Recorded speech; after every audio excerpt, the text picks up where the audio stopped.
தமிழ் தடம் நேயர்களுக்கு வணக்கம். நம்மோடு உரையாட ஊடகவியலாளர் திரு கேப்ரியல் இணைந்திருக்காங்க. வாங்க பேசலாம். வணக்கம். வணக்கம். எடப்பாடி பழனிசாமி அவர்கள் தமிழகத்தை காப்போம், மக்களை மீட்போம் அப்படின்னு சொல்லிட்டு ஒரு பயணம் போயிருக்காரு.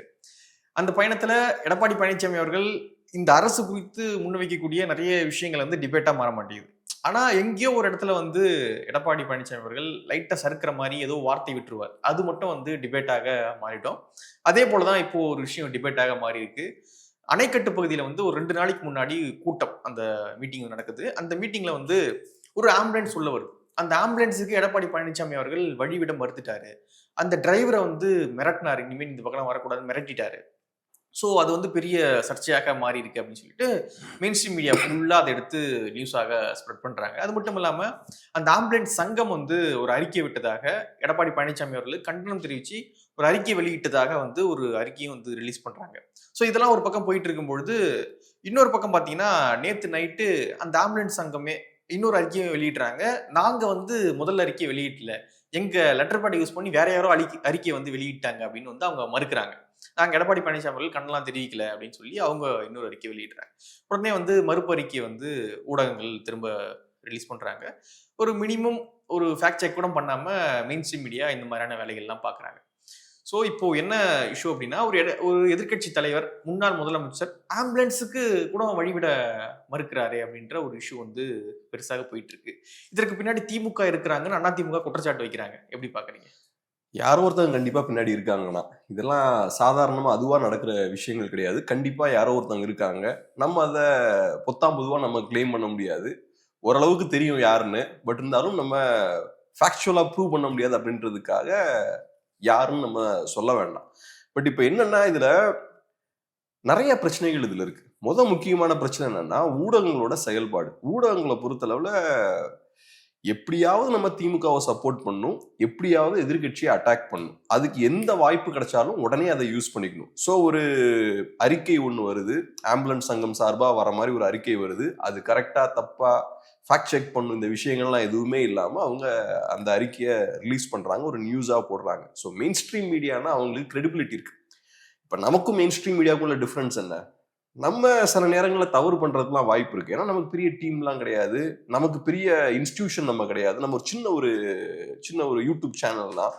ஆனா மெயின் ஸ்ட்ரீம் மீடியான்னு வரும்போது அவங்களுக்கு பெரிய ஒரு எக்ஸ்பீரியன்ஸ்டான டீம் இருக்கும், நியூஸை எப்படி ஹேண்டில் பண்ணணும்னு தெரியும், பெரிய ஒரு ட்ராக் ரெக்கார்டும் இருக்கும். நாங்க இந்த 15 இயர்ஸா நியூஸை ப்ராப்பரா கவர் பண்ணியிருக்கோம், எல்லாத்தையும் கரெக்டாக ஃபாலோ பண்ணியிருக்கோம், ப்ரொசீஜர் என்னன்னு தெரியும். அப்படி இருக்கும்போது மெயின் ஸ்ட்ரீம் மீடியாவா இருந்துகிட்டு நீங்க இந்த விஷயத்த பண்றீங்க, கொஞ்சம் கூட பேசிக்கான ஒர்க் எதுவும் பண்ணாம கையில கிடைச்ச ஒரு ஃபேக் நியூஸ் எடுத்து நீங்க டிவியில போடுறீங்க. ஸோ உங்களோட இந்த வேகத்துக்கான காரணம் என்ன? எப்படியாவது எதிர்கட்சிக்கு டேமேஜ் ஏற்படுத்தணும், அதுக்கு கையில என்ன கிடைச்சாலும் நாங்க எடுத்து பப்ளிஷ் பண்ணிடுவோம், பேசிக்கான வெரிஃபிகேஷன் கூட நாங்க பண்ண மாட்டோம் அப்படின்ற விஷயத்த இது காட்டுது. அதுக்கப்புறம் முக்கியமான ஒரு தொலைக்காட்சிக்கு அந்த அசோசியேஷனோட தலைவர் ஃபோன் பண்றாரு. ஃபோன் பண்ணி அவர் கேட்கிறாரு, இந்த மாதிரி என் பேரை யூஸ் பண்ணிருக்கீங்க, நான் அதை கொடுக்கவே இல்லை, நீங்க எப்படிங்க போட்டீங்க, ஒரு தொலைக்காட்சி இதை கூட பண்ணாம எப்படி போட்டீங்க, உங்க ரிப்போர்ட்டரோட நம்பர் தாங்கன்னு கேட்கிறாங்க. இந்த அளவுக்கு நீங்க மோசமா இருக்கீங்க. ஸோ ஊடகங்கள் எந்த கண்டிஷன்ல இருக்கு அப்படின்ற விஷயத்தை இது காட்டுது. ரெண்டாவது முக்கியமான விஷயம் என்னன்னா, அரசியல்னு வரும்போது அரசியல்ல கண்டிப்பா அரசியல் எதிரிகள் இருப்பாங்க. ஒவ்வொரு கட்சிக்கும் அரசியல் எதிரிகள் இருப்பாங்க. அரசியல் எதிரிகளை அரசியல் ரீதியா எதிர்கொள்ளணும். சீப்பான சில டாக்டிக்ஸ் எல்லாம் யூஸ் பண்ணி அவங்கள காலி பண்ணக்கூடாது. இதுக்கு நல்ல எக்ஸாம்பிள் என்னன்னா, கேப்டன் அவர்கள் கட்சி ஆரம்பிச்சதுக்கு அப்புறம் பீக்ல இருக்காரு, பெரிய லெவல்ல வளர்ந்து வராரு, மக்கள் மத்தியில பெரிய செல்வாக்கு கிடைக்க ஆரம்பிக்குது. அதுக்கப்புறம் அவருடைய எதிரிகள் என்ன பண்றாங்கன்னா, விஜயகாந்த் அவர்களோட வீக்னஸை சென்ஸ் பண்றாங்க. விஜயகாந்த் அவர்கள் எமோஷனலான ஒரு கேரக்டரா இருக்காரு, டக்குன்னு கோவப்படுறாரு, டக்குன்னு ரியாக்ட் பண்றாரு, யாராவது திட்டினாங்கன்னா பட்டால்னு ரியாக்ட் பண்றாரு, அசம்பிளில எல்லாம் கோவப்பட்டுலாம் பேசியிருக்காரு. ஸோ இதெல்லாம் அவருடைய எதிரிகள் பாக்குறாங்க. அப்புறம் அந்த அந்த வீக்னஸ் இருக்கு பாருங்க, அதை அவருக்கு எதிராக அவங்க யூஸ் பண்றாங்க. ஸோ அவர் வெளியே வரும்போது பத்திரிகையாளர்களை விட்டு அவரை கோவப்படுத்துற மாதிரியான கேள்விகள் கேட்க வைக்கிறது, பத்திரிகையாளர்களா இருக்கலாம், தனிநபர்களா இருக்கலாம், இவங்களை விட்டு அவரை ப்ரொவோக் பண்றது, ஏதாவது ஒரு சின்ன விஷயத்த பண்ணி அவரை ப்ரொவோக் பண்றது. அப்படி பண்ணும்போது அவருக்கு ஆட்டமா ரியாக்ட் பண்ணுவாரு, அதை வைரலாக்கி விட்டு அவருக்கு எதிரான ஒரு மூடை கிரியேட் பண்றது. ஒண்ணு அவர் பெரிய கோவக்காரரு, ரொம்ப அநாகரிகமா அட்டாக் பண்ற மாதிரிலாம் பேசிடுவாரு, இல்லைன்னா அவர் காமெடியன், அவர் ஒரு மாதிரி ஏதோ அவரு Troll ஒரு material. ஆமா ட்ரால் மெட்டீரியல் மாதிரி வைரல் வீடியோஸ் எல்லாம் பண்ணி அவரை காமெடி பண்ணாங்க. ஸோ இப்படி பிளான் பண்ணி விஜயகாந்த் அப்படின்ற ஒரு பெரிய பொலிட்டிஷியனை கம்ப்ளீட்டா அவங்க காலி பண்ணாங்க. ரொம்ப சிஸ்டமேட்டிக்கா பிளான் பண்ணி இந்த விஷயத்த பண்ணாங்க. இதுக்கெல்லாம் காரணம் என்னன்னா விஜயகாந்த் கிட்ட ஒரு வீக்னஸ் அவங்க சென்ஸ் பண்ணிட்டாங்க. அவரு கண்ட்ரோல்ல இருக்க மாட்டாரு, டக்குன்னு கோவப்படுவாரு அப்படின்ற விஷயத்த சென்ஸ் பண்ணி அந்த விஷயத்த யூஸ் பண்றாங்க. இதை மற்ற நிறைய தலைவர்களுக்கும் அவங்க யூஸ் பண்றாங்க. ஒண்ணு இப்ப சீமான் அவர்களுக்கு அதே விஷயத்தை தான் பண்றாங்க, அண்ணாமலை அவர்களுக்கு, அப்புறம் இப்ப இபிஎஸ் அவர்களுக்கும். சீமான் அவர்களுக்கு நீங்க நோட் பண்ணீங்கன்னா குறிப்பிட்ட சில யூடியூப் சேனலை சேர்ந்தவங்க அவர் போகக்கூடிய எல்லா பிரஸ் மீட்டுக்கும் போறது அவருக்கு தகராறு வேணும்னே பண்ணுவாங்க. வேணும்னே கோவப்படுத்துற மாதிரி ப்ரோவோக் பண்ற மாதிரி கொஸ்டின்ஸ் கேட்பாங்க. இப்ப சாதாரணமா மரியாதையா ஒரு தலைவர்கிட்ட கேட்டோம்னா அவங்க பதில் சொல்லுவாங்க. நீங்க கரெக்டான கேள்வியவே எகத்தாளமா கேட்டீங்கன்னா கண்டிப்பா ஒரு பெரிய ஆளு கோவம் தான் வரும். ஏன்னா அவங்க பெரிய ஸ்டேச்சர்ல இருப்பாங்க, பெரிய ஒரு தலைவரா இருப்பாங்க, ரெஸ்பெக்ட்ஃபுல்லா நம்மள நடத்தணும் தான் எல்லாருமே நினைப்பாங்க. ஸோ என்ன பண்றது, போகும்போது கேள்வி கேட்பாங்க, ஏன் அதை செய்ய மாட்டீங்களா, செய்ய முடியாதா, அதுக்கு போவீங்க இங்க பண்ண மாட்டீங்களா, இப்படி இப்படிலாம் கேள்வி கேட்கும்போது என்ன ஆகும்னா மாத்தி மாத்தி விவாதம் பண்ணி பேசி சண்டை போட்டு அந்த மாதிரி அந்த ஒரு பிரஸ் மீட் ஒருத்தர் வராருன்னா அந்த பிரஸ் மீட்டையே சொதப்புற மாதிரியான விஷயங்கள், சாபட்டாஜ் பண்ற மாதிரியான விஷயங்களை அவங்க பண்ணுவாங்க. ஸோ அவங்கள பொறுத்தளவுல அந்த தலைவரை டிஸ்டர்ப் பண்ணும். அப்படி டிஸ்டர்ப் பண்ணும்போது என்ன ஆகும்னா அந்த தலைவரை கோவப்படுத்துவாங்க. ரெண்டாவது அவருக்கு மீடியா மேலேயுமே கோவம் வரும். இப்போ விஜயகாந்துக்குலாம் மீடியா மேலேயே ஒரு பாயிண்ட்ல கோவம் வந்துருச்சு. அதுக்கான காரணம் என்னன்னா இந்த மாதிரியான சில எலிமெண்ட்ஸ் வந்து அவரை டென்ஷன் பண்ணிக்கிட்டே இருந்தாங்க. ஸோ ஜென்ரலா மீடியானாலே அவருக்கு கோவம் வந்துருச்சு. அந்த அளவுக்கு கொண்டு போயிட்டாங்க. ஈவன் பிரேமலதா விஜயகாந்த் அவர்களுக்கு கூட அந்த மாதிரியான ஒரு அவர்ஷன் இருக்கு அப்படின்றதான் என்னோட பார்வை. ஏன்னா அந்த அளவுக்கு அவங்க பாதிக்கப்பட்டிருக்காங்க. தொடர்ந்து அவங்க டார்கெட் பண்ணி அவரை ப்ரோவோக் பண்ணி தேவையில்லாத விஷயங்களை அவரை பேச வச்சு இந்த மாதிரி பண்றாங்க. இப்ப லேட்டஸ்ட் விக்டிம் யாருன்னு பார்த்தோம்னா இபிஎஸ் அவர்கள். ஸோ இப்ப இபிஎஸ் அவர்களையும் இதே மாதிரிதான் தொடர்ச்சியா அவரு பேசும்போது எல்லா நேரங்களையும் நீங்க சொன்ன மாதிரி இந்த ஆம்புலன்ஸ் வந்துகிட்டே இருக்கு. நிறைய நேரங்கள் அந்த ஆம்புலன்ஸ் எம்டியா போச்சுன்னு சொல்றாங்க. அப்புறம் ஒரு பாயிண்ட்ல அவரு ரியாக்ட் பண்றாரு. ஸோ அவர் ஆம்புலன்ஸை விடும்போதெல்லாம் அது வைரல் ஆகல. நல்ல உள்ளத்தோடு எடப்பாடி அவர்கள் ஆம்புலன்ஸுக்கு வழி விட்டாரெல்லாம் போல. கரெக்டா இந்த இடத்த அடிச்ச உடனேயும் அவரை காலி பண்றாங்க. இப்ப எடப்பாடி ஒன்றும் நேத்து அரசியலுக்கு வந்தவர் கிடையாது. அவருக்கு மக்களோட சென்டிமெண்ட்ஸ் தெரியும், மக்களோட இருந்து வந்தவர் தான் அவர். ஆம்புலன்ஸுக்கு வழி விடணும்னு தெரியாத அளவுக்கு ஒரு பொலிட்டிஷியனா இருக்க முடியாது. அந்த அளவுக்கு பேசிக்கா இருந்தா ஒரு பொலிட்டிஷியனா பெருசா வரவும் முடியாது. ஸோ அப்படி இருக்கும்போது கரெக்டா ஒரு வீக் பாயிண்ட் கிடைக்குது. ஒரு இடத்துல அவர் டென்ஷன் ஆகுறாரு, வெடிக்கிறார். தொடர்ச்சியா நான் மீட்டிங் நடத்திட்டு இருக்கேன், கஷ்டப்பட்டு நாங்க பண்ணிட்டு இருக்கோம், இந்த பிரச்சனை வந்துகிட்டே இருக்குன்ற போது ஒரு பாயிண்ட்ல வெடிக்கும் போது கரெக்டா அந்த பாயிண்ட்டை பிடிச்சி அதை பூம் பண்றாங்க. சோசியல் மீடியாலையும் சரி, டிவிலையும் சரி, இது பெரிய ஒரு நியூஸா, ஒரு வைரல் மெட்டீரியலா இது ஸ்ப்ரெட் ஆகுது. ஸோ இந்த டாக்டிஸை இப்ப இபிஎஸ்க்கும் யூஸ் பண்ண ஆரம்பிக்கிறாங்க அப்படின்ற மாதிரி தான் பாக்குறேன். இதை அவரு பிரேக் பண்ணும். இப்ப ஏடிஎம்கேவை பொறுத்தளவுல இது முக்கியமான ஒரு காலகட்டம். ஏன்னா இப்ப அவங்களுக்கு இது முக்கியமான ஒரு தேர்தல். இந்த தேர்தலை விட்டாங்கன்னா ஏடிஎம்கே திரும்பி மீண்டு வர்றது கஷ்டம். வாழ்வா சாவா தேர்தல். ஸோ அந்த வகையில எப்படியாவது இந்த எலெக்ஷனை ஜெயிக்கணும் அப்படின்ற ஒரு வேகத்துல அவங்க போய்கிட்டு இருக்காங்க. அந்த டைம்ல இந்த மாதிரியான விஷயங்கள் பண்ணும்போது கண்டிப்பா அவங்கள கோவப்படுத்த தான் செய்யும். பட் இருந்தாலும் அதெல்லாம் தாண்டி அந்த ரியாக்ட் ஆகக்கூடாது. நம்ம ஒருத்தன் ரியாக்ட் ஆகிறான், டென்ஷன் ஆகிறான்ற விஷயம் வந்து எதிரிக்கு தெரிஞ்சிச்சுன்னா அதை கண்டிப்பா யூஸ் பண்ணுவாங்க. அது ஒரு வீக்னஸ். சீமானுக்கு எதிராகவுமே அதை நிறைய நேரங்களில் யூஸ் பண்ணுவாங்க. அது காரணம் என்னன்னா சீமான் ரியாக்ட் பண்ணுவார்னு அவங்களுக்கு தெரியும். அவரை கோவப்படுத்துற மாதிரி ஏதாவது பேசினா பட்டுன்னு அவர் ரியாக்ட் பண்ணுவார், டென்ஷன் ஆவாருன்னு தெரியும். ரைட்டு, பப்ளிக்ல ஏதாவது இந்த மாதிரி கேட்டு அவர் டென்ஷன் பண்ணி விட்டுருவோம். ஏதாவது கோவத்துல பேசிட்டாருன்னா அந்த வார்த்தையை யூஸ் பண்ணிட்டாரு, இப்படி பேசிட்டார், பத்திரிகையாளர் அப்படி சொல்லிட்டாரு, இதுன்னு ஏதாவது ஒரு கேம்பெயினை பண்ணலாம், வைரல் வீடியோவால மாத்திரலாம், அதுக்கான விஷயங்களை பண்ணுவாங்க. ஸோ அதனால ரொம்ப கவனமா இருக்கணும். இன்னொரு பக்கம் பார்த்தீங்கன்னா தமிழ்நாட்டினுடைய ஃபேக்ட் செக் நிறுவனம் அவங்க வந்து இதுல எது உண்மையான அறிக்கை அப்படின்றது ஒரு ஃபேக்ட் செக் பண்ணி சொல்லியிருக்கலாம். ஏன்னா அது ஒரு முக்கியமான இஷ்யூ. எதிர்கட்சி தலைவர் அவர்கள் வந்து ஆம்புலன்ஸுக்கு வழிவிட மறுத்துட்டாரு அப்படின்னு சொல்லிட்டு ஒரு நியூஸ் ஆனது பரவுது. அதுக்கு ஒரு சங்கம் ஆதரவுன்னு சொல்றாங்க. இல்ல நாங்க அந்த அறிக்கையை விடலன்னு அதே சங்கம் ரிலீஸ் பண்றாங்க அறிக்கை.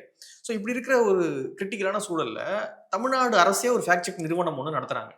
அந்த நிறுவனம் தலையிட்டு இது வந்து உண்மையான அறிக்கை, இது பொய்யான அறிக்கை, அந்த ஆம்புலன்ஸ் வந்து ஆள் போனாங்க, நோயாளி போல, ஸோ இதுதான் சுச்சுவேஷன் அப்படின்றது எதனா ஒன்று விளக்கணும். இல்லை எதுவுமே இல்லாம ஒரு ஃபேக்ட் செக் நிறுவனம் இயங்குது அப்படின்னா மக்கள் வரி இப்போ தனியார் நிறுவனம் நம்ம பத்தி கேட்கல, நிறைய தனியார் ஃபேக்ட் செக் நிறுவனம் இருக்காங்க, அவங்கள நம்ம சீண்ட வேண்டாம். ஆனா தமிழ்நாடு அரசு நிறுவனம் வந்து இயங்குது.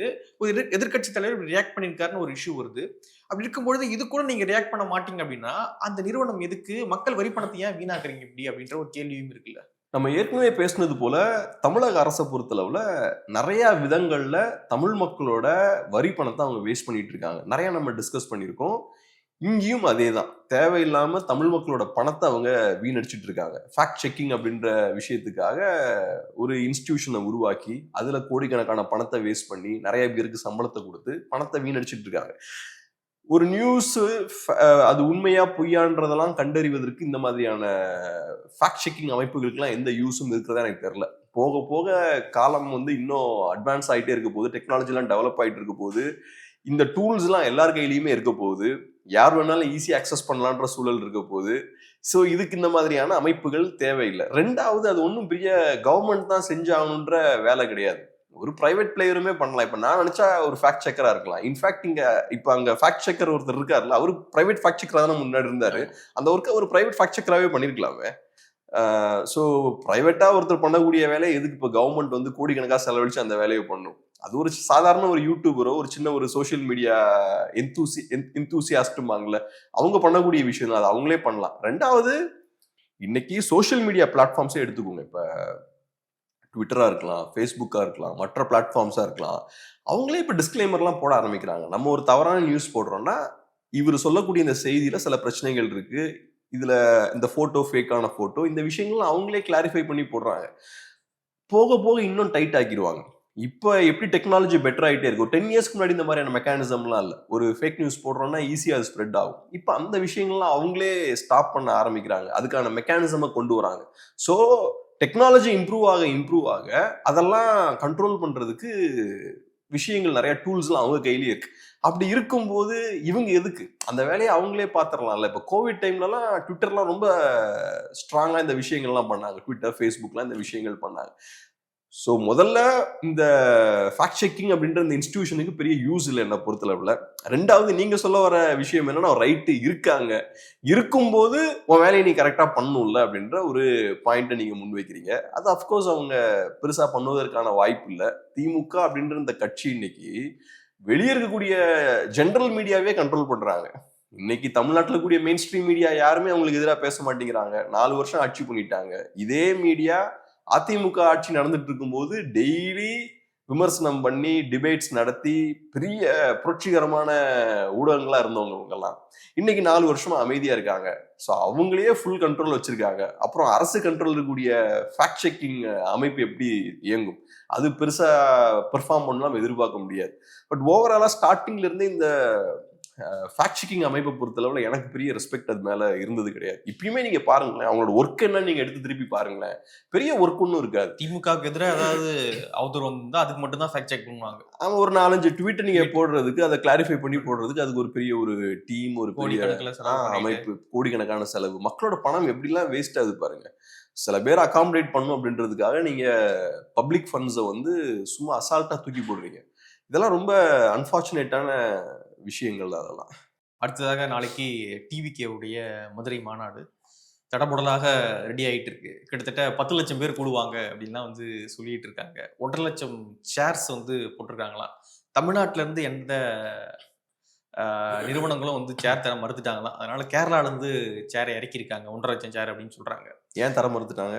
போன தடவை பிரச்சனை ஆயிடுச்சு. எல்லா சேரையும் உடைச்சிட்டாங்களாம் மக்கள், தோழர்கள். அதனால வந்து இந்த தடவை தர மறுத்துட்டாங்க போல. இதான் அவங்களோட ட்ராக் ரெக்கார்ட். ஓகே. அதனால கேரளால இருந்து இறக்கியிருக்காங்க. பிரம்மாண்டமாக நாளைக்கு நடக்க போகுது அப்படின்ற ஒரு மாதிரி போன தடவை இருந்த எதிர்பார்ப்பு இல்லை. ஆனாலும் ஒரு சின்ன ஒரு எதிர்பார்ப்பு இருக்கு. விஜய் என்ன பேச போறாரு, எவ்வளவு நேரம் பேச போறாரு, என்னென்னத்தெல்லாம் பேச போறாரு அப்படின்ற ஒரு இஷ்யூ எப்படி பாக்குறீங்க? அதாங்க, இப்போ நீங்க ஒரு விஷயம் பண்றீங்கன்னா அதனால பிரயோஜனம் இருக்கணும்.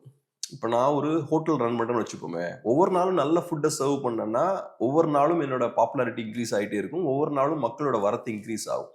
பொலிட்டிக்ஸும் அதே மாதிரி தான். விஜய் வரும்போது பெரிய ஒரு நாய்ஸ் கிரியேட் பண்ணுறாரு. ஃபர்ஸ்ட் மாநாட்டுக்கு பெரிய ஒரு வரவேற்பு கிடைக்குது. நீங்கள் சொன்ன மாதிரி பெரிய ஒரு ஹைப் இருக்குது. அப்புறம் போக போக அது கம்மியாகிட்டே இருக்குது. அதுக்கான காரணம் என்ன? இப்போ நீங்கள் சொன்ன மாதிரி ஷேர் உங்களுக்கு கொடுக்கறதுக்கு ஆள் இல்லைன்றீங்க. நான் அந்த நியூஸ் படிக்கல, நீங்க சொல்றீங்க ஷேரை சப்ளை பண்றதுக்கு ஆள் இல்லை. இதுதான் உங்க ட்ராக் ரெக்கார்ட். அப்ப தமிழ்நாட்டுல உங்களுக்கு சேர் சப்ளை பண்ண மாட்டேங்கிறாங்க. ஏன்னா நீங்க தியேட்டர்ஸ்குள்ளேயே சேர்லாம் அடிச்சு உடைக்கிறவங்க நீங்க. நான் ஒரு தியேட்டர்லாம் பாக்குறேன், கம்ப்ளீட்டா எல்லா சேர்ஸுமே ஃபிளாட்டா இருக்கு. அப்படியே உடைச்சிட்டாங்க. ரோஹிணின்னு நினைக்கிறேன், எனக்கு பார்த்த ஞாபகம் இருக்கு. ஸோ அப்ப இதுதான் உங்க ட்ராக் ரெக்கார்ட். இது உங்க ட்ராக் ரெக்கார்டா இருக்கும்போது நாள் ஆக ஆக உங்களோட ஹைப் கம்மி தான் ஆகும். உங்களுக்கு அதே மாதிரி பொலிட்டிக்ஸ்னு வரும்போதும் அரசியல் இல்லை, செயல்பாடு கிடையாது, கோட்பாடு சித்தாந்தம் எதுவுமே கிடையாது. எதுவுமே இல்லாம ஜஸ்ட் நாங்க ஏதோ பண்றதுக்காக ஒரு மாநாடு போடுறோம் அப்படின்னா நாள் ஆக ஆக உங்களோட ஹைப் கம்மியாயிட்டே இருக்கு. நாளைக்கு மாநாடு இல்ல, நாளைக்கு மாநாடு இன்னைக்கு யோசிச்சு பாருங்க, பெரிய ஹைப் இல்ல, பெரிய பரபரப்பு இல்ல. போன தடவை இருந்த அளவுக்கு இல்ல, நான் ஃபீல் பண்றேன். கண்டிப்பா போன தடவை நான் அதை ஃபீல் பண்ணேன். போன தடவை அந்த மாநாட்டுக்கு அப்புறம் சின்ன சின்ன ஈவெண்ட் பண்ணும்போது கூட ஒரு பெரிய ஒரு ஹைப், ஒரு பெரிய பரபரப்பு. விஜய் இதை பேசுவார் அதை பேசுவார் டிஸ்கஸ் பண்ணாங்க. கால் நடும்போது ஒரு நியூஸ் ஆயிடுச்சு, விஜய் அங்க போனாரா, அது ஒரு ஏதோ ஒரு கேரவன் போகுது அந்த பக்கம், இப்படி நிறைய நியூஸ் ஆச்சு. இந்த தடவை அந்த விஷயங்கள்லாம் எதுவும் இல்லை. அது காரணம் என்னன்னா, ரசிகர்கள் உங்களை பத்தி பேசணும்னு நீங்க நினைச்சாலோ, கட்சிக்காரங்க உங்களை பத்தி பேசணும்னு நினைச்சாலோ, ஊடகங்கள் உங்களை பத்தி பேசணும்னு நினைச்சாலோ பேசுறதுக்கு ஏதாவது இருக்கணும்ல. நீங்க எதுவுமே செய்யாம ஏதோ மாநாடு நடத்தணும் அப்படின்றதுக்காக நடத்துனீங்கன்னா எப்படி டிஸ்கஸ் பண்ண முடியும்? இங்க டிஸ்கஷனுக்கான எந்த பாயிண்ட்டுமே இல்லை. அதான் சிக்கல். இப்ப நம்ம விமர்சனம் நிறைய வைக்கலாம், ஆனா உங்களோட அரசியல் செயல்பாட்டை உட்கார்ந்து நான் டிஸ்கஸ் பண்ணணும்னா எனக்கு டிஸ்கஸ் பண்றதுக்கு ஒண்ணுமே இல்லை. விமர்சனம்னு ஏன் நான் நிறைய வைக்கலாம்னா, உங்களோட அரசியல் செயல்பாடு ஜீரோவா இருக்கு அப்படின்ற இடத்துல வந்து நிறைய விமர்சனம் வைக்கலாம். இப்ப அரசியல் ரீதியா எதுவும் பண்ணாம எதுக்கு மாநாடுன்னு கேட்கலாம். இப்ப எல்லா பிரச்சனைகளையும் நீங்க கையில எடுத்து போராடிட்டீங்க, மக்கள் கூட நின்றுட்டீங்க. நின்று இந்த ஒரு வருஷம் இந்த விஷயங்கள்லாம் சாதிச்சதுக்கு அப்புறம் ஒரு மாநாடு நடத்துறீங்கன்னா இந்த மக்கள் பிரச்சனைகளுக்கான ஒரு ஸ்டேஜை நீங்க கிரியேட் பண்றீங்க. அந்த மாநாட்டுல இந்த மக்கள் பிரச்சனையெல்லாம் கொண்டு போய் நிப்பாட்டி மக்களுக்கு பெருசா வைடா கொண்டு போறீங்க. ஒரு 2 லட்சம் மக்களை திரட்டி நம்ம தமிழ் மீடியா எல்லாரும் முன்னாடியும் மக்கள் பிரச்சனைகளை கொண்டு போறீங்கன்னா நான் புரிஞ்சுக்க முடியுது. நீங்க ஒரு பிரச்சனையுமே எடுக்கல, ஒண்ணுமே பண்ணல, ஆனா இப்ப நீங்க மாநாடு நடத்துறீங்க. அப்ப இந்த மாநாட்டோட பர்பஸ் என்ன? டிவிக்கோட ஸ்ட்ராட்டஜி என்ன? அவங்கள பொறுத்தளவுல நாங்க களத்துல இருக்கோம், நாங்களும் போட்டியில இருக்கோம், எங்களுக்கு பெரிய மாஸ் இருக்கு, ஒரு 2 லட்சம் பேர் வந்தாங்கன்னா இல்ல 20 லட்சம் பேர் வந்தாங்கன்னு சொல்லுவாங்க அடுத்தது. ஸோ எங்களுக்கு பெரிய மாஸ் இருக்கு, இந்த விஷயங்களை காட்டுறதுக்காக நீங்க ஒரு மாநாடு நடத்துறீங்க. இதுல எந்த யூஸுமே கிடையாது. ஒரு பாயிண்ட்டுக்கு அப்புறம் உங்க ரசிகர்களுக்கே கூட இது பெரிய யூஸ்ஃபுல்லான ஒரு விஷயமா இருக்காது. ஏன்னா உங்க ரசிகர்களுமே கூட அவங்க எதிர்பார்க்கறது என்னவா இருக்கும்னா, ஒரு சினிமா ஸ்டைல் விஜயை தான் அவங்க எதிர்பார்ப்பாங்க. அரசியல் விஜய் அவங்களுக்கு பெருசா என்ஜாய் பண்ண முடியாது. ஏன்னா அவங்க எப்படி உங்க ஃபேன்ஸ் ஆனாங்க? உங்க சினிமாவை பார்த்து, சினிமா விஜயை பார்த்து தான் ஃபேன்ஸ் ஆனாங்க. பொலிட்டிக்கல் விஜயை பார்த்து அவங்க ஃபேன் ஆகல. பொலிட்டிக்ஸ் உங்களோட ஸ்ட்ராங் ஹோல்டு கிடையாது. ஸோ வீக்கான விஜயை பார்க்கறது அவங்களுமே கூட விரும்ப மாட்டாங்க. அதனால இது போக போக உங்களுக்கு பெரிய பலனை தராது. ஃபர்ஸ்ட் மாநாட்டுக்கும் செகண்ட் மாநாட்டுக்குமான டிஃபரன்ஸே அதுக்கு ஒரு நல்ல ஒரு சான்று. எலெக்ஷன் முடிஞ்சதுக்கு அப்புறம் இன்னும் இந்த எஃபெக்டை பார்ப்பீங்க. எலெக்ஷன்ல டிவிக்கோட வீக்னஸ் இன்னும் அம்பலப்படும். எலெக்ஷன் வரும்போது எல்லாரும் களத்துல நிப்பாங்க, ஹெவி வெயிட்ஸ் எல்லாம் உள்ள இருந்து களத்துல நிப்பாங்க, ஃபுல்லா பாக்ஸிங் ரெடி ஆவாங்க. அப்ப நீங்க இன்னும் கொஞ்சம் கூட எக்ஸ்போஸ் ஆவீங்க. உங்களால எலெக்ஷன்ற சிஸ்டம் எல்லாம், எலெக்ஷன் அப்படின்ற அந்த ப்ராசஸ்குள்ள எல்லாம் பெருசா கம்பீட் பண்ண முடியாது. அதுக்கெல்லாம் இன்னும் நிறைய சிக்கல்கள் இருக்கு. ஒவ்வொருத்தனும் எவ்வளவு முட்டி மோதி போராடுறாங்க. ஸோ அங்க உள்ள வரும்போது உங்களுக்கு இன்னும் வைடா நீங்க எக்ஸ்போஸ் ஆவீங்க. சில கட்சிகள் என்ன பண்ணுவாங்க அப்படின்னா, மாநாடுன்னு ஒரு விஷயத்த வந்து போடுவாங்க, ஆனா அந்த மாநாட்டுக்கான பர்பஸ் என்னன்னே தெரியாது. கரெக்ட். இப்போ நாம் தமிழர் கட்சி எடுத்துட்டீங்கன்னா அப்படின்னா, அவங்க வந்து ஒரு விஷயத்தை பேஸ் பண்ணி போடுவாங்க. விசிகாவும் ஈழ விஷயத்தை பேஸ் பண்ணி போடுவாங்க. விசிகா வந்து மது ஒழிப்பு அப்படின்ற விஷயம், சனாதன இது அப்படின்ற பேஸ் பண்ணி, ஒரு மாநாட்டுக்கு ஒரு பேஸ் இருக்கணும்ல, இதை வச்சுதான் இந்த மாநாடு வந்து நடத்த போறோம் அப்படின்னு இருக்கும். ஆனா சில கட்சிகள் அப்படிலாம் இல்லாம சும்மா ஏதோ தொண்டர்களை கூட்டி காட்டணும், அதுக்கு கூட்டி காட்டி ஒரு சீட் 2 நெகோசியேட் பண்ணணும் அப்படின்றதுக்கு மட்டும்தான் வந்து ஒரு மாநாடு போடுவாங்க. அந்த அளவுக்கான மாநாடு தான் போல இது அப்படின்னு நான் நினைக்கிறேன். அவ்வளோ இங்க நீங்க சொல்ற அளவுக்கு ஒரு 5 லட்சம் பேர் திரண்டு வரான்னு வச்சுப்போம். அவ்வளவு எண்ணிக்கை வருவாங்கன்னு தெரியல. சரி, ஓகே, 5 லட்சம் பேர் வரான்னு. 5 லட்சம் பேர் அங்க இருந்து என்ன எடுத்துட்டு போறான்? நீங்க என்ன சொல்ல போறீங்க அவனுக்கு அப்படின்ற ஒரு கொஷின் இருக்குல்ல. சும்மா ஒரு சண்டே இல்ல நாளைக்கு வந்து வியாழக்கிழமை, ஸோ வியாழக்கிழமை வந்து ஜாலியா லீவை போட்டு அவன் சம்பளத்தை கட் பண்ணிட்டு அவன் வந்து உங்களை பார்க்க அப்படின்னு வரான். என்ன சொல்ல போறீங்க அவனுக்கு? என்ன பொலிட்டிக்கல் அவனை வந்து நாலேஜா வந்து இம்ப்ரூவ் பண்ண போறீங்க அப்படின்னு ஒரு விஷயம் இருக்குல்ல. எதுவுமே கிடையாது. அவன் சும்மா பெட்ரோல் போட்டுக்கின்னு சம்பளத்தை விட்டுட்டு ஜாலியா வந்துட்டு ஜாலியா திரும்ப வரப்போறான். இதுக்கு எதுக்கு இவ்வளவு பில்டப் அப்படின்னு கேட்கறேன் நான். நீங்க 5 லட்சம் பேரை திருத்துறது, 5 லட்சம் பேரை டெவலப் பண்றதெல்லாம் செகண்டரிங்க. முதல் லீடர்ஷிப் அவங்கள டெவலப் பண்ணிக்கணும். இங்க நான் பிரச்சனை எங்க இருக்குன்னு பாக்குறேன்னா லீடர்ஷிப்ல தான் இருக்கு. டிவிகேவை பொறுத்தளவில் அங்கதான் சிக்கல் இருக்கு. தொண்டர்கள்ட்ட இருக்க பிரச்சனைக்கு நம்ம செகண்ட் வருவோம். லீடர்ஷிப்பை பொறுத்தளவில் அவங்களுக்கு எந்த ஒரு பேசிக்கான பொலிட்டிக்கல் அண்டர்ஸ்டாண்டிங்கும் இல்லை, அரசியல் ரீதியான செயல்பாடுகள்ல நம்ம ஈடுபடணும் அப்படின்ற எந்த ஒரு வேகமும் அவங்க கிட்ட இல்லை. ஸோ இப்போ பொலிட்டிக்ஸ்க்கு நீங்க உள்ள வரீங்கன்னா ஏன் வரீங்க? அதுக்கான தேவை இருக்கு. தமிழ்நாட்டில் நிறைய பிரச்சனைகள் இருக்கு. இந்த பிரச்சனைகளுக்கான காரணம் என்ன? திராவிட கட்சிகள். அப்ப பெரிய ஒரு அரசியல் மாற்றத்தை நம்ம ஏற்படுத்தணும். அதுக்கு தான் நான் உள்ள அரசியலுக்கு வரேன். அப்ப நீ அரசியலுக்குள்ள வரனாலே உனக்கு நிறைய வேலை களத்துல இருக்கு. ஆனா அரசியலுக்குள்ள வந்ததுக்கு அப்புறம் ஒண்ணும் பண்ணாம நான் சைலண்டா உட்காந்துருப்பேன், சினிமா நடிப்பேன், எலெக்ஷனுக்கு முன்னாடி நான் வந்து கேம்பெயின் பண்ணுவேன் அப்படின்னு இருந்தா அப்புறம் எப்படி நீங்க பொலிட்டிக்ஸ் ஜெயிக்க முடியும்? ஸோ இங்க பிரச்சனை எங்க இருக்குன்னு பார்த்தோம்னா டாப்ல தான் இருக்கு. டாப்ல அவங்க எதுவுமே பண்ணாம இருக்கும்போது கீழே கேடஸ் வந்து எஜுகேட் ஆக மாட்டாங்க. ஸோ நீங்க சொன்ன மாதிரி இந்த மாநாட்டுக்கு எந்த ஒரு பர்பஸும் கிடையாது. டாப்ல விஜய் பொலிட்டிக்கலா ஆக்டிவ் ஆனார்னா தொண்டர்களும் பொலிட்டிக்கல் ஆக்டிவா ஆகிதான் ஆகணும். அடுத்த விஜய் சொன்ன விஷயத்த டிபேட் ஆகும். ஆமா, ரசிகர் போய் டிபேட் பண்ணுவார்ல, சலூன்ல டீ கடையில போய் டிபேட் பண்ணுவாரு. அப்ப டிபேட் பண்ணும்போது டேட்டாவை கலெக்ட் பண்ணுவாரு. பிபிசியில் இப்படி போட்டிருக்காங்க, நம்ம பத்திரிகையில் இப்படி போட்டிருக்காங்க, இந்த விஷயங்கள்லாம் கலெக்ட் பண்ணுவார். அப்பதான் அவர் எஜுகேட் ஆவார். நீங்க ஒண்ணுமே பண்ணாம அமைதியா உட்கார்ந்து இருந்தீங்கன்னா உங்க ரசிகர் என்ன பண்ணுவாரு? இப்ப அவர் யோசிப்பாரு, சரி ரைட்டு, நம்ம சினிமா ரசிகரா இருக்கும்போது விஜய்க்கு சம்பளம் 100 கோடி, விஜயோட படம் ரெக்கார்டெல்லாம் பிரேக் பண்ணிருச்சு, 400-500 crores கலெக்ட் பண்ணிருச்சு. இந்த மாதிரியான டிபேட்ஸ் தான் சினிமா ரசிகர்கள் பண்ணுவாங்க. விஜயோட படம் 500 கோடி, அஜித்தோட படம் 450 தான். ஸோ உங்க தலைவரோட எங்க தலைவர் பெரிய ஆளு, நாங்க தான் இந்த ஜெயிச்சோம். இந்த மாதிரி தானே நடக்கும் சினிமா டிபேட்ஸ். அதே மாதிரி தான் இதையும் கொண்டு போக முயற்சி பண்றாங்க. பாருங்க, எக்ஸிட் போல் ரிசல்ட்ஸ்லாம் வந்துருச்சுன்றாங்க. என்ன ரிசல்ட்? எக்ஸிட் போல் ரிசல்ட்ஸ் இப்பவே வச்சு அந்த மாதிரி சோசியல் மீடியால போட்டுட்டு இருக்காங்க. ஆமா ஆமா கண்டிப்பா. குமரி மாவட்டத்துல நிறைய பர்சன்டேஜ் வந்து டிவி கேக் இருக்கு அப்படின்லாம். ஆமா, கீழே போட்டிருக்கு எக்ஸிட் போல்ஸ்னு போட்டிருக்கு. என்ன கதை, என்ன எலெக்ஷனே நடக்கல, எக்ஸிட் போல்ஸ்னு போடுறாங்க. அப்புறம் ஒப்பீனியன் போல் ரிசல்ட்ஸ்ன்றாங்க. ஸோ எங்களுக்கு இந்த ஓட் பர்சன்டேஜ் இருக்கு. எப்படி சினிமால சில பல கோடிகள் நாங்க கலெக்ட் பண்ணிட்டோம்னு சொல்றாங்களோ அதே மாதிரி இங்க எங்களுக்கு இவ்வளவு பர்சன்டேஜ் ஓட்ஸ் இருக்கு, எங்களுக்கு லட்சக்கணக்கான தொண்டர்கள் வருவாங்க, திரண்டு வருவாங்க. சினிமால இதை தானே பண்ணுவாங்க. 100 கோடி கலெக்ட் ஆச்சுன்னா 200 கோடின்னு சும்மா சொல்லி விடுறது, எதையாவது அடிச்சு விடுறது. அதே மாதிரி ஒரு 1 லட்சம் பேர் வந்தாங்கன்னா 4 லட்சம்னு சொல்லலாம், 2 லட்சம்னா 8 லட்சம்னு சொல்லலாம். இப்படி ஒரு நம்பர் சொல்லிக்கிறது, அவங்களுக்குள்ளேயே சில டிபேட்ஸ் இந்த மாதிரி நடத்துறது, அப்புறம் அவங்களே சந்தோஷப்பட்டு போய்க்கிறது. ஏன் அவங்க அரசியல் இவ்வளவு ரொம்ப தட்டையா இருக்குன்னா அதுக்கான காரணம் அவங்க கிட்ட கொள்கை கோட்பாடு இல்ல, மேல அரசியல் செயல்பாடே இல்ல. விஜய் பொலிட்டிக்கலா ஆக்டிவாவே இல்ல. முகத்தையாச்சும் காட்டலாம், அது கூட காட்ட மாட்டேன். நான் 100% சொல்றேன், அவருக்கு சீரியஸான பொலிட்டிக்கல் ஆம்பிஷன்ஸ் எல்லாம் இல்ல. இல்ல அதான் கமல்ஹாசன் வந்த மாதிரி ரஜினி கமல் கூட நான் நினைச்சேன். கமல் கூட ஓரளவுக்கு பரவாயில்லன்னு நினைக்கிறேன் நான். கமல் கூட வந்து ஏதோ மீட்டிங் போட்டாரு, ஏதோ வந்து புரியாம பேசுவாரு, அதுக்கு 4 பேர் கை தட்டுவாங்க, இந்த மாதிரி ஏதோ நடந்துகிட்டு இருக்கும்.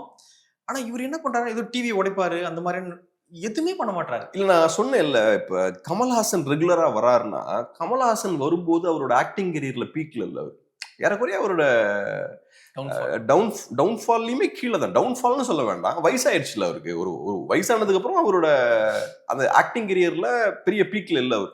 விக்ரம் தான் அவருக்கு பெரிய வெற்றி படம் ரொம்ப நாள் கழிச்சு. ஆமா, விஜய் வந்து பீக்ல இருக்காரு இப்ப.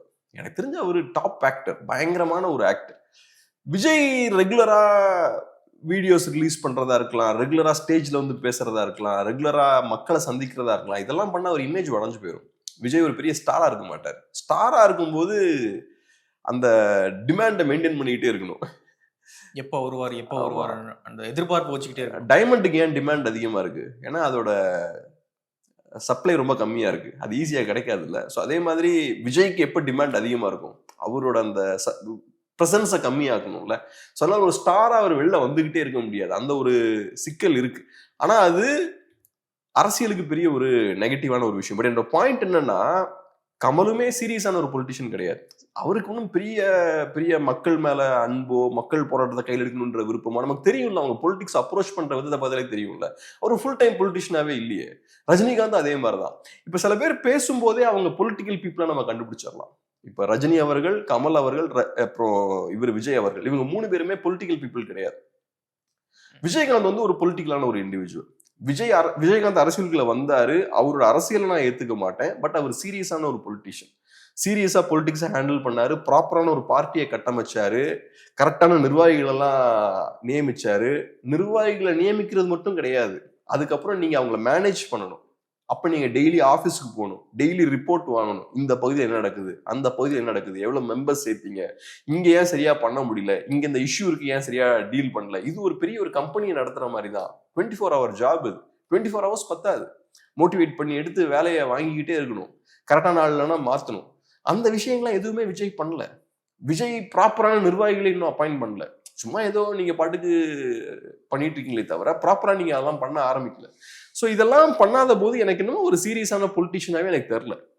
ஸோ விஜய் ஃபர்ஸ்ட் எலெக்ஷன்ல அஃப்கோர்ஸ் விஜய் அப்படின்ற அந்த ஃபேஸை யூஸ் பண்ணி சில ஓட்ஸ் வாங்குவார். ப்ராபப்ளி 5-10% ஓட்ஸ் வாங்குவார்.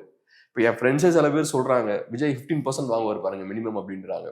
கிரவுண்ட்ல இந்த அது எனக்கு தெரிஞ்சு மேபி 15% வாங்குறாருன்னா வச்சுங்களேன், அது எவ்வளவு பெரிய ஆபத்து ஆமா, பாருங்க. பெரிய ஆபத்து, பெரிய ஆபத்து அது. அது வந்து புரிஞ்சுக்காம சிலர்லாம் வந்து ரொம்ப ஜாலியா சொல்றாங்க. அதை விஜய் வந்து 15% வாங்கிடுவாரு. வாங்கி என்ன பண்ணுவாரு? ஜெயிச்சிருவாரா? இல்ல சட்டமன்றத்துக்கு போய் எப்படி அதிர வச்சிருவாரா? அவரா ஜீவாவா இல்ல முத்துராமலிங்கம் தேவரா இல்ல யார் அவரு? என்ன பேசிடுவாரு சட்டமன்றத்துக்குள்ள? வெளியே பேச மாட்டாரு ஒன்னும். அவரு என்ன பண்ணிடுவாரு? 15% ஓட்டு. ஃபர்ஸ்ட் எலெக்ஷன் ஃபேஸ் பண்றாரு. இதுதான் தி மோஸ்ட் இம்பார்ட்டன்ட் எலெக்ஷன்ல ஒரு பெரிய கட்சிக்கு. விஜய் மாதிரியான ஒரு இண்டிவிஜுவலுக்கு இதுதான் தி மோஸ்ட் இம்பார்ட்டன்ட் எலெக்ஷன். ஏன்னா பெரிய ஸ்டார் அவர். 26 தான். இந்த எலெக்ஷனை ஃபேஸ் பண்ண வேண்டியது இருக்கு, இது நல்லா பெர்ஃபார்ம் பண்ண வேண்டியது இருக்கு. இப்பயே அவர் வெளில வர மாட்டேங்கிறார். நாளைக்கு அவர் ஒரு எம்எல்ஏ வராருன்னு வச்சுப்போம், அந்த தொகுதி மக்களுக்காக வெளில வருவார் அவரு? வரமாட்டார். ஒட்டுமொத்தமா தமிழ்நாடு முழுக்க நல்லா பெர்ஃபார்ம் பண்ணாதான் டிவிகேவுக்கு நல்லது. விஜய் நினைச்சாருன்னா ஒட்டுமொத்தமா டிவிகேவுக்கு பெரிய ஒரு அசர்ட்டா இருக்க முடியும் தமிழ்நாடு ஃபுல்லா. அப்படிப்பட்ட சூழல் இருக்கும் போதே அவர் வெளில வர மாட்டேங்கிறார். நாளைக்கே அவர் ஒரு எம்எல்ஏ ஆயிட்டாருன்னா அந்த குறிப்பிட்ட ஒரு தொகுதியை சேர்ந்த மக்களுக்கு பிரச்சனை இருக்கு, அந்த மக்களுக்கு அவர் வந்து நிப்பாரா? வாய்ப்பே இல்லை. ஸோ அப்படி இருக்கும்போது வந்து உட்காருவாரா, போராடுவாரா? இந்த தமிழன் படத்துல வந்து ஒரு சீட்டு வச்சு கோரிக்கை எழுதி கேஸ் போடுவாரு.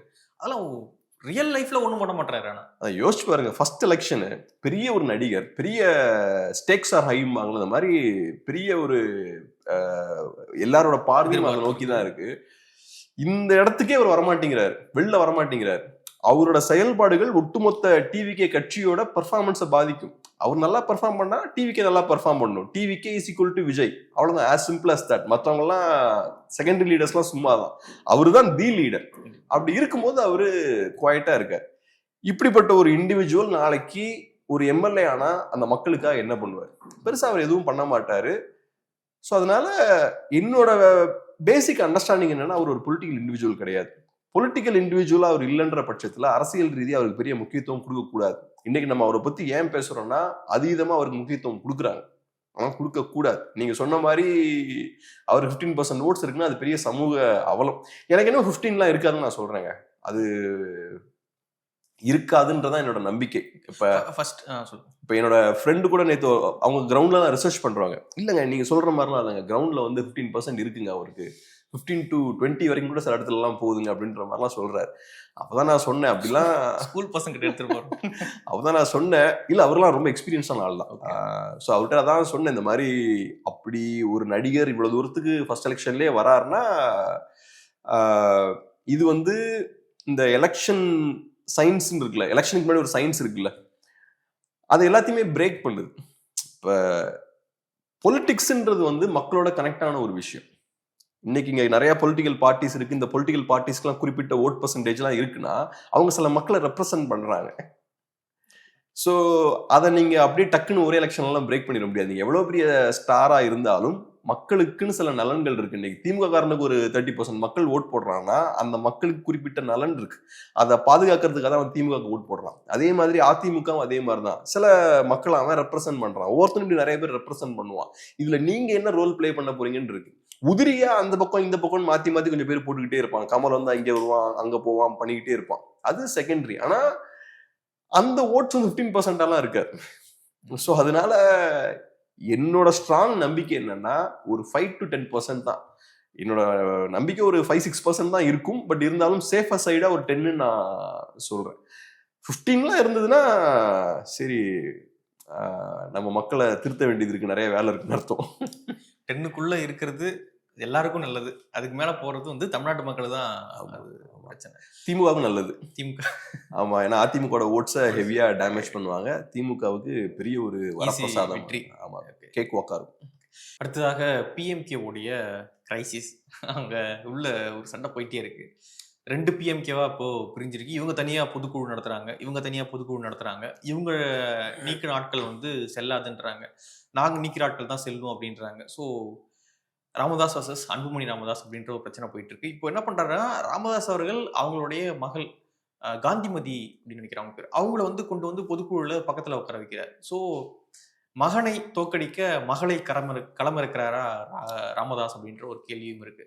ஆக்சுவலா நான் பார்த்த லெவல்ல இந்த மோதல் ஸ்டார்ட் ஆகும்போது ராமதாஸ் அவர்கள் ரொம்ப வீக்கா இருந்த மாதிரி இருந்தது. ஒரு தனி இண்டிவிஜுவலா இருந்த மாதிரி இருந்தது. ஃபுல் சப்போர்ட் வந்து அன்புமணி அவர்கள் சைட்ல இருந்த மாதிரி இருந்தது. ஆனா போக போக பார்த்தா ராமதாஸ் அவர்கள் கொஞ்சம் கொஞ்சமா ஸ்ட்ராங் ஆகிக்கிட்டே இருக்கிற மாதிரி இருக்கு. ரெண்டாவது காய்களையும் அவர் ரொம்ப ஸ்டெடியா ஸ்டெப் பை ஸ்டெப்பா நகர்த்திக்கிட்டே இருக்காரு. அன்புமணி மேல ஸ்டெடியா ஒவ்வொரு ஸ்டெப்பா அவரு ப்ரெஷரை போட்டுக்கிட்டே இருக்காரு. எனக்கு சிஸ்டமேட்டிக்கா நடந்த விஷயங்கள் எல்லாம் குரோனாலஜிக்கல் ஆர்டர்ல பார்க்கும்போது ரொம்ப இன்ட்ரெஸ்டிங்கா இருக்கு. ஒரு ஒரு எக்ஸ்பீரியன்ஸ்டான பொலிட்டிஷியன் அப்படின்றத அவர் காட்டுறாரு. கிளியரா அப்படி கொஞ்சம் கொஞ்சமா ஸ்டெப் பை ஸ்டெப்பா செஸ்ல அப்படியே கார்னர் பண்ற மாதிரி நீட்டா புஷ் பண்ணி கொண்டு போறாரு. ஃபர்ஸ்ட் அவரு பார்த்தோம்னா அன்புமணி அவர்களை கட்சியில இருந்து அவர் நீக்கல. அதுவே ஒரு கேள்வியா இருந்தது. ஸோ அன்புமணிக்கு ஒரு டோரை ஓப்பன் பண்ணி வச்சிருக்காரு. நான் அவன் மேல ப்ரெஷர் போடுறேன், பேசாம என் பேச்சை கேட்டு என் வழிக்கு வா அப்படின்ற ஒரு அழுத்தத்தை போடுறார். அன்புமணி கேட்கல, சண்டை போட்டுக்கிட்டே இருக்கார். அப்ப என்ன ஆகுது, நிறைய பேர் அன்புமணி சைடு போறாங்க. அதுக்கு முக்கியமா வைக்கப்படக்கூடிய வாதம் என்னன்னா, பெரியவருக்கு வயசாயிருச்சு, அதுக்கப்புறம் கட்சி எப்படியும் அன்புமணிக்கு தான், ஸோ அதனால நாங்க அந்த சைடு போறோம், நிறைய பேர் போறாங்க. ஸோ அவர் அடுத்தது என்ன பண்றாரு, நான் வயசானா ஃபியூச்சர் இல்ல, ரைட், அப்ப என் மகளை ஃப்ரண்ட்ல கொண்டு வரேன். இவ்வளவு நாளா அவர் மகளை ப்ரொஜெக்ட் பண்ணல, காந்திமதி அவர்களை. இப்ப காந்திமதி அவர்களை அவரு ப்ரொஜெக்ட் பண்றாரு. ஸோ அதோட சிக்னல் என்ன, எனக்கு அப்புறமும் ஃபியூச்சர் இருக்கு, ஸோ என்ன ரெப்ரசன்ட் பண்றது இவங்க தான் அப்படின்ற ஒரு இடத்துக்கு அந்த அம்மாவை கொண்டு வராங்க. ஸோ அப்ப என்ன ஆகுது, அன்புமணிக்கு இருந்த அந்த அட்வான்டேஜ் அவர் உடைக்கிறாரு. அந்த அம்மாவை அதை விரும்புறாங்கன்னு நினைக்கிறேன். நான் அவங்க பொலிட்டிக்ஸை விரும்புறாங்க அப்படின்னு நினைக்கிறேன் நான். அவங்களால அவங்க தைரியமா வந்து ஃப்ரண்ட் சீட்ல உட்கார்றாங்க. அவங்க விரும்புறாங்க விரும்பல அப்படின்றத தாண்டி இந்த பர்டிகுலர் பாயிண்ட்ல இந்த தேவை இருக்கும்போது அவர் அதை பண்றாருல, இப்பதானே அவங்களை கரெக்டா ஃப்ரண்ட்ல கொண்டு வராரு. ஸோ இப்ப ராமதாஸ் வர்சஸ் அன்புமணின்னு வரும்போது அன்புமணிக்கு ஒரு அட்வான்டேஜ் இருக்கு, எனக்கு ஃபியூச்சர் இருக்கு, நான் எங்கான ஆளு, நான் தான் பார்ட்டி அப்படின்ற மாதிரி சொல்றாரு. ஸோ இப்ப ராமதாஸ் என்ன பண்றாரு, இன்னொரு எங்கான ஒரு ஆளை உள்ள கொண்டு வராரு. இங்கேயும் ஃபியூச்சர் இருக்கு, எனக்கு அப்புறம் இது முடிய போற கதை கிடையாது, இங்க இவங்க டீல் பண்ணுவாங்க பார்ட்டி அப்படின்ற மாதிரி இன்னொரு யங் ஃபேஸை உள்ள கொண்டு வர. ஸோ இப்போ இங்கேயும் ஃபியூச்சர் இருக்குல்ல, அப்ப அன்புமணிக்கு இருந்த அந்த அட்வான்டேஜை இப்ப புடுங்கிட்டார்ல. அதுக்கப்புறம் இப்ப இன்னும் நிறைய அழுத்தங்கள் போடுறாரு. இப்ப என்ன பண்றாரு, அன்புமணி அவர்களை கட்சியிலிருந்து நீக்கிறதுக்கான ஸ்டெப்ஸும் எடுக்க ஆரம்பிச்சிட்டாங்க. அன்புமணி அவர்கள் நிறைய தவறுகள் பண்ணியிருக்காங்க அப்படின்ற அந்த அறிக்கையெல்லாம் அவங்க சப்மிட் பண்றாங்க. ஸோ இப்போ அந்த டோரி நான் க்ளோஸ் பண்ணுவோம் அப்படின்ற இடத்துக்கு வராங்க. ஸோ கிளியர் கட்டா ஒவ்வொரு ஸ்டெப்பா பண்றாரு பாருங்க. ஃபர்ஸ்ட் அவரு டோர் ஓப்பன் பண்ணி வைக்கிறாரு, ப்ரெஷர் போடுறாரு, உள்ள வான்னு சொல்றாரு, வரல. உள்ள வராம வெளில இருக்கும்போது அன்புமணிக்கு ஒரு அட்வான்டேஜ் இருக்கு, அந்த அட்வான்டேஜை இப்போ உடைக்கிறாரு. அதுக்கப்புறம் டோரிங் க்ளோஸ் பண்றாரு. ஸோ இதெல்லாம் பார்க்கும்போது கரெக்டா ஒரு ப்ரொசீஜரா ஸ்டெப் பை ஸ்டெப்பா காய்களை நகர்த்தி கொண்டு வந்துகிட்டே இருக்காரு. ஸோ இந்த ரூட்ல போறதை பார்க்கும்போது கட்சி ரெண்டா உடையறதுக்கான நிறைய வாய்ப்புகள் இருக்கு அப்படின்ற மாதிரி தான் தோணுது. ஸோ சீக்கிரமா 2 புது கட்சிகள் இருக்கும் அப்படின்ற மாதிரி தான் தோணுது. ஆனா அது பாமகவுக்கு வீக் இல்லையா? அது எப்படி அகாமடேட் பண்ணுவாங்க அந்த கட்சிகள்? கண்டிப்பா பாமகவுக்கு வீக் தான். இப்ப 2 கட்சிகளா ஆரம்பிச்சா கூட ஓகே, இதெல்லாம் கரெக்டா ராமதாஸ் பண்றாரு. ஆனா ராமதாஸுக்கு என்ன பெரிய பொலிட்டிக்கல் ஸ்பேஸ் இருக்குன்னு எனக்கு தெரியல. ஏன்னா பொலிட்டிக்கல் ஸ்பேஸ் அவசியம் இல்லை. நீங்க கட்சியை ஓகே ரெண்டா உடைக்கிறீங்க, தொண்டர்களை ரெண்டா பிரிக்கிறீங்க, ரைட். ஆனா உங்களுக்குன்ற ஸ்பேஸ் இருக்கணும்ல கிரவுண்ட்ல. அன்புமணி அவர்களை பொறுத்தளவுல ப்ரோ பிஜேபி ப்ரோ ஏடிஎம்கேவா தான் இருக்காரு. அவர் ஏன்னா டிஎம்கேவை தான் அட்டாக் பண்ணி பேசிட்டு இருக்காரு. அந்த பொலிட்டிக்ஸை தான் விரும்புவாங்க பிஎம்கே கேடஸும். ஆனா ராமதாஸ் அவர்கள் அந்த மாதிரி அக்ரெசிவான டோன் எடுக்கல. அவர் டிஎம்கேவை கடுமையா விமர்சிச்சு பெரிய அக்ரெசிவான டோன் எடுக்கல. அவரோட பொலிட்டிக்ஸ் என்னவா இருக்குன்னா ஆன்டி அன்புமணியா தான் இருக்கு. அதை தாண்டி ஆன்டி டிஎம்கேவா பெருசா இல்ல. ஸோ அப்படி இருக்கும்போது நீங்க என்ன பொலிட்டிக்ஸை கையில் எடுக்க போறீங்க? ஆன்டி டிஎம்கே பொலிட்டிக்ஸ் அவர் கையில் வச்சிருக்காரு, நீங்க என்ன பொலிட்டிக்ஸ் கையில் எடுக்க போறீங்க? உங்க கையில ஸ்ட்ராங்கான பொலிட்டிக்ஸ் இல்லைன்னா உங்களால நிக்க முடியாது. ராமதாஸ் இருக்கிற வரைக்கும் தான் அதுக்கு வேல்யூ. ஓகே, அவர் ஒரு பெரிய மனிதர் அப்படின்றதுக்காக ஒரு வேல்யூ இருக்கும். ராமதாஸ் இல்லைன்னா அந்த பொலிட்டிக்ஸுக்கு பெரிய வேல்யூ இருக்காது. ஸோ அந்த இடத்துல அன்புமணி அவர்களுக்கு ஒரு அட்வான்டேஜ் இருக்கு. ஸோ பிஎம்கேவோட பொலிட்டிக்ஸ் வந்து அன்புமணி அவர்கள் கையில தான் இருக்கு. பிஎம்கேன்ற இன்ஸ்டிடியூஷனும் ஓரளவுக்கு அன்புமணி அவர்கள் கையில தான் இருக்கு. மேபி திமுக ராமதாஸ் அகாமடேட் பண்ணுவாங்களான்னு தெரியல, அந்த அளவுக்கு போவாங்களான்னு தெரியல. சிலவங்க சொல்றாங்க திமுக கூட்டணியிலேயே ராமதாஸ் சேர்த்துப்பாங்கன்றாங்க. அந்த எக்ஸ்டென்ட்டுக்கு போவாங்கன்னு தெரியல. திரும்ப அங்க இருக்க மாட்டேன்னு சொன்னார் இல்லையா? பிஎம்கே இருக்கிற இடத்துல நான் இருக்க மாட்டேன்னு விசிகா சொல்லும்போது எப்படி ராமதாஸ் அகாமடேட் பண்ணுவாங்க? இது 50% பிஎம்கே தானே. இது வேற பிஎம்கே தானே. ஓகே. ஆக்சுவல் பிஎம்கே அங்கே தானே இருக்கு. பொலிட்டிக்கலாக பார்க்கும்போது அவங்க தான் திமுக எதிர்க்கிறாங்க, அவங்க தான் பாஜகவோட க்ளோஸாக இருக்காங்க. அன்புமணி பிஎம்கே தான். ராமதாஸ் அப்படி பார்ப்பாரான்னு தெரில. பட் நீங்க சொன்ன மாதிரி ஓகே, இவங்க பார்க்குறாங்க பார்க்கலன்றதை தாண்டி எலக்டோரல் அது ஒர்க் அவுட் ஆகுமா? ஓட்ஸ் வந்து கரெக்டா கெமிஸ்ட்ரி ஒர்க் அவுட் ஆகுமான்ற கேள்வி இருக்கதான். அஃப்கோர்ஸ் வராது, அந்த சிக்கல்லாம் இருக்கு. ஸோ அது எப்படி அகாமடேட் பண்ணுவாங்கன்னு தெரில.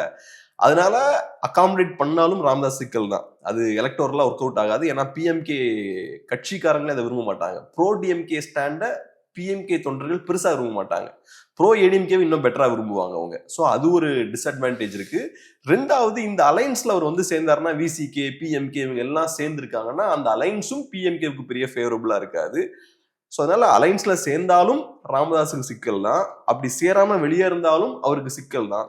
தனியாக அவர் என்ன பெரிய பொலிட்டிக்ஸ் பண்ண முடியும்? ஏன்னா அவர் அந்த பக்கம் க்ளோஸா இருக்காரு. ஸோ அதனால கட்சிய அந்த இப்ப உள்ளுக்குள்ள பிரச்சனை கொடுக்குறாரு இல்லையா அன்புமணிக்கு, அதை சிஸ்டமேட்டிக்கா அவர் பண்றாரு. அதை பண்ணி ஏன்னா ரெண்டா உடஞ்சதுன்னா அதுக்கப்புறம் அவருக்கு என்ன ஸ்பேஸ் இருக்கு அப்படின்றது கொஞ்சம் சிக்கலான ஒரு இடம் தான் அது. நிறைய விஷயங்களை மூட பகிர்ந்துக்கிட்டீங்க. ரொம்ப நன்றி. நன்றி.